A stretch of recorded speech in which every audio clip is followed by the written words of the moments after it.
اشترك وثبت الجرس. قناة لحظات طير السحر على اليوتيوب.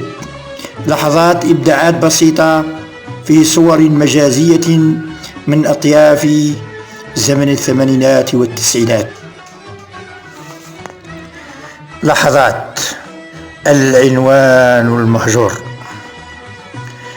رسالة أتت لي بعنوان يعرفه قدماء البريد، أتت باسمي والمكان مهجور.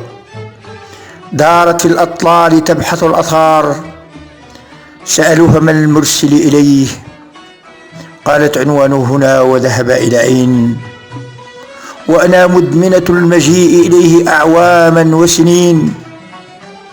كان يقرأني تحت ذاك الجدار المهدوم، ويحرقني بثقاب الكبريت حتى لا يراني التائبون.